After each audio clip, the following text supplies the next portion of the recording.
Assalamualaikum warahmatullahi wabarakatuh. Bagaimana kabar anak-anak hari ini? Semoga kalian dalam kondisi sehat walafiat, begitu juga dengan keluarga. Kalau sekiranya ada yang sakit, kita doakan semoga lekas sembuh.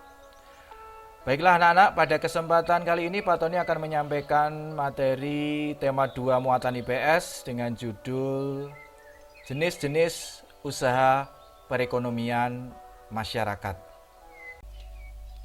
Baiklah, kita akan mulai pembahasan kali ini. Sebelum membahas jenis-jenis usaha perekonomian masyarakat, anak-anak perlu mengingat kembali apa itu pengertian kegiatan ekonomi. Kegiatan ekonomi adalah satu kegiatan yang dilakukan oleh manusia atau seseorang untuk memenuhi kebutuhan hidupnya. Nah, ini tidak lepas dengan proses produksi, konsumsi, dan distribusi. Baik, kita lihat sekarang kegiatan ekonomi masyarakat dapat dikelompokkan menjadi beberapa bidang usaha. Yang pertama adalah pertanian. Masyarakat Indonesia sebagian besar memiliki mata pencaharian sebagai petani ya. Hasil yang diperoleh dari hasil pertanian itu berupa padi, jagung, kacang, kedelai, sagu, atau umbi-umbian. Kita lanjutkan, bidang usaha yang kedua adalah perkebunan. Nah, biasanya ini di dataran tinggi, cukup mendukung dalam proses penanaman tanaman perkebunan berupa tanaman karet, kelapa sawit, tebu, dan tembakau. Kita lanjutkan, yang ketiga adalah peternakan. Nah, ini usaha budidaya hewan ternak.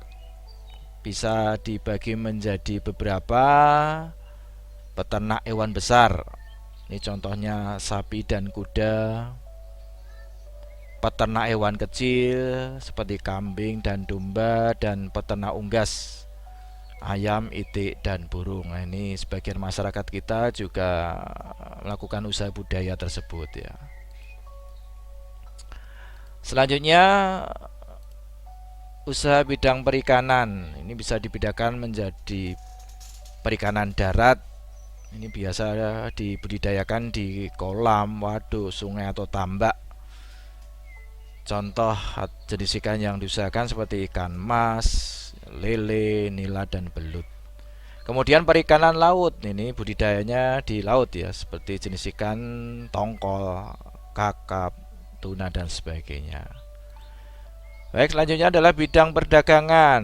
Ini secara mudahnya kegiatan jual beli atau membeli atau menjual barang. Ada dua, berupa perdagangan kecil, ini menjual barang dagangannya secara langsung kepada pembeli, dan biasanya memperoleh dari pedagang besar yang biasa disebut dengan grosir. Ini nanti ada warung, ada pedagang kaki lima, dan sebagainya. Kemudian perdagangan besar, nah ini biasanya menjual dalam jumlah besar dan biasanya diperoleh dari pabrik, kemudian menjualnya ke pedagang kecil ya. Jadi kedua perdagangan ini, baik pedagang besar dan kecil, saling ya bekerja sama ya untuk keperluan bersama juga. Kemudian yang keenam, bidang perindustrian. Secara mudah, bidang perindustrian itu diartikan sebagai kegiatan usaha yang mengolah barang-barang mentah menjadi barang setengah jadi maupun barang jadi. Ini ada industri rumah tangga seperti kerajinan anyaman dan keramik. Juga ada industri besar yang biasa dilakukan oleh pabrik. Contohnya industri alat-alat elektronik, industri otomotif, industri makanan, dan sebagainya ya, masih cukup banyak. Kemudian ketujuh, bidang pertambangan. Ini usaha yang berkaitan dengan pengelolaan sumber daya tambang. Ini biasanya dilakukan oleh pihak pemerintah, walaupun juga swasta juga melakukan. Contohnya adalah penambangan minyak bumi, batu bara, gas alam, dan sebagainya. Baik, kita lanjutkan. Ini bidang jasa. Ini tidak menghasilkan benda atau barang, tetapi kegiatan yang memberikan pelayanan atau jasa.